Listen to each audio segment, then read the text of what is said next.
The death of João Carvalho, a sports nightmare realized. In April 2016, the MMA world was shaken to its core when João Carvalho, a 28-year-old Portuguese fighter, died just days after a match in Dublin, Ireland. He wasn't a headliner, he wasn't chasing a belt, he was chasing the same dream thousands of others were, to make it. But that dream ended in tragedy. After sustaining a series of brutal punches from Charlie Ward, Conor McGregor's teammate, Carvalho collapsed backstage and was rushed to the hospital.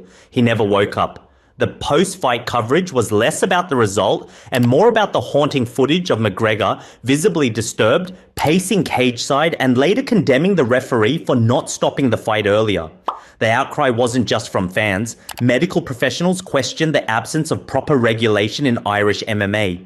Fighters came forward, saying that things like concussion protocols, weight cut oversight, and ringside safety were being ignored.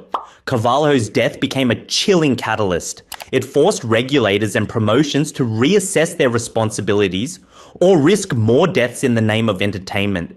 War Machine, the fighter who became a monster. Jonathan War Machine Koppenhaver was known for chaos. His fights were wild. His behavior outside the cage, even wilder. But nobody was prepared for the horror that unfolded in 2014. He stormed into the Las Vegas home of his ex-girlfriend, adult film star Christy Mack, and beat her nearly to death. She suffered a broken nose, fractured ribs, missing teeth, a ruptured liver, and a brain injury. Her crime? Moving on with her life. The man she was seeing at the time was also assaulted and fled the scene. War Machine vanished, triggering a nationwide manhunt. When he was captured, the details that emerged painted a picture of a man completely detached from reality. He later told the court that he believed he and Christy were still in love. His sentence, life in prison, with the possibility of parole in 36 years. This wasn't just a story of violence, it was about how unchecked ego, CTE symptoms, and fame can twist a person into a monster. MMA disowned him. The world did too. The death of Jordan Parsons, a future stolen by recklessness. Jordan Parsons was a promising Bellator featherweight, a 25-year-old with heart, skill, and swagger. He trained with some of the best at the Blackzilians gym and had his eye on gold. But his life was cut short in a way no fighter expects, by a hit and run. On May 1st, 2016, Jordan was walking near his gym in Florida when a BMW M6 sped through a red light and struck him.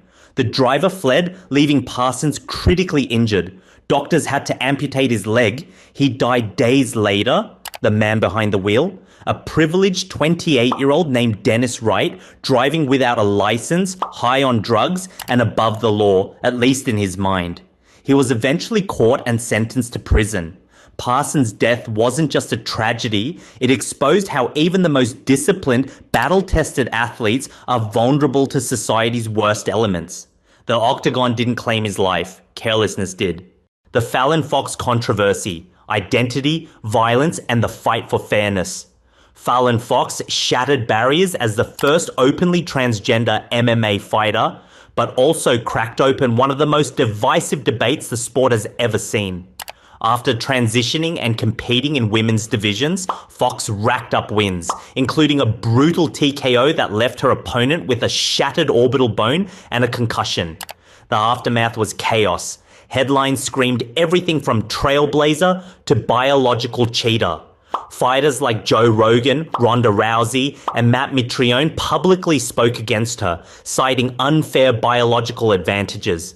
Fox insisted that hormone therapy and years of transition eliminated those edges, and experts were brought in on both sides. Some supported her. Others accused commissions of failing to protect female athletes. The division wasn't just about sports science, it was about fear, misunderstanding, and the lack of consensus on where lines should be drawn in combat sports. Fallon Fox's name is still a lightning rod. Whether you see her as a pioneer or a mismatch, her legacy forced MMA to face a complicated, uncomfortable question. How do you honor identity without compromising safety? James Irvin's Painkiller spiral, a warning from within. James Irvin was a brawler's brawler. Known for knockouts and aggressive stand-up, he had a brief but exciting run in the UFC. But behind the scenes, he was fighting a much darker opponent, pain. After years of wear and tear, Irvin stepped into the octagon against Anderson Silva in 2008 while battling injuries most men wouldn't train through. To dull the agony, he turned to painkillers, methadone and oxymorphone, powerful opioids that numb not just the body, but the mind. After losing the fight, Irvin tested positive and was immediately suspended. But what followed was worse. Career decline, substance abuse, and the sobering realization that many fighters were doing the same, silently, dangerously. Irvin's downfall became a grim symbol of MMA's tough-it-out culture, where being honest about injury often means losing your spot, your paycheck, or your future.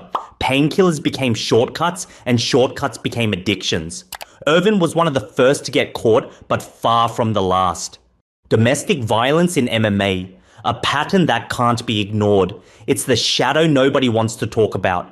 Domestic violence has stained MMA's history repeatedly, with fighters like Anthony Johnson, 𝐥𝐢𝐤𝐤, Greg Hardy, and Thiago Silva all linked to disturbing allegations. Some faced arrests, some walked free, some even got fights scheduled while the ink on court documents was still drying. Greg Hardy's UFC run, despite being found guilty of assault before it was overturned, was a lightning rod for criticism. Dana White argued everyone deserved a second chance, but for many fans, the message was clear. If you can punch hard, your sins might be negotiable. This isn't a condemnation of all fighters, it's a call out of the system, one that often values marketability over morality. When an organization shrugs off a violent past for the sake of ratings, it raises a chilling question. What's the real cost of entertainment? The Pride Yakuza scandal, blood business, and the fall of a giant. Pride Fighting Championships was a spectacle. Fedor, Vanderlei, Cro Cop, legends made their names under the Japanese lights. But the glow faded fast in 2006 when a dark truth surfaced. Pride was allegedly controlled by the Yakuza. Once Japan's top MMA organization, Pride had ties to organized crime, with reports of fight fixing, intimidation, and money laundering.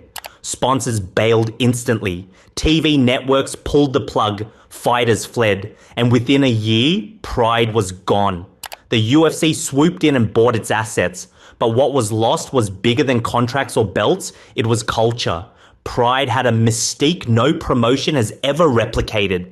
The revelation that it may have been propped up by gangsters tainted those memories forever. It was a chilling example of what happens when passion is powered by crime, and when the line between warrior and pawn becomes invisible. The Babalu Sobral choke, when ego overrules the rules. Renato Babalu Sobral had been around the block. A jiu-jitsu ace and longtime UFC veteran, he knew the rules. But in 2007, he broke the unspoken code of combat. Fighting David Heath at UFC 74, Babalu locked in a deep anaconda choke. Heath tapped, and Babalu refused to let go. Seconds ticked by as Heath turned blue. The ref yanked Sobral off. The crowd erupted in boos. Afterward, Babalu doubled down. "He disrespected me," he said. "He deserved it." That comment sealed his fate. Dana White cut him immediately. It was more than unsportsmanlike. It was a chilling reminder of how quickly a fighter can cross the line from professional to predator. In the cage, there are rules for a reason. And when those rules are ignored out of ego or spite, trust breaks and careers crumble.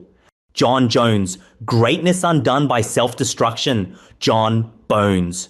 Jones is arguably the most gifted fighter to ever enter the cage. His resume, untouchable. But his legacy, fragile, failed drug tests, cocaine, steroids, DUI charges, a hit and run involving a pregnant woman. The list goes on. Each time he came back, fans hoped for redemption. Each time the headlines found him first. He's lost titles without losing fights, been suspended when he should have been celebrated. It's painful to watch, because no one doubts his brilliance. But brilliance without discipline becomes a ticking time bomb, and Jones's career is the ultimate what if. He could have been the GOAT without debate, but instead, every win comes with an asterisk, and every comeback feels like borrowed time. The Fall of Strikeforce, a graveyard of dreams. Strikeforce was more than a promotion. It was a proving ground. It gave us Daniel Cormier, Ronda Rousey, Nick Diaz, Gegard Mousasi, and countless others. The matchups were wild, the atmosphere electric. It was a legitimate alternative to the UFC. But in 2011, Zuffa, the UFC's parent company, bought it out. Fighters were promised stability. Instead, many were benched, cut, or shelved in contract limbo. Some were absorbed into the UFC. Others disappeared. The Strikeforce brand faded, but the bitterness remained. Fighters like Josh Thompson and Luke Rockhold still speak of the politics that followed the buyout. It was a takeover dressed as a merger, and for many careers, it was the beginning of the end. Behind every shining UFC debut was another dream sacrifice in the boardroom. Strikeforce didn't die from lack of talent. It was buried by business. From tragic deaths to criminal acts, these are the moments the sport would rather forget. But we can't. MMA's darkest stories remind us, beneath the lights, it's not all glory. Hit that subscribe button if you want more truth behind the violence.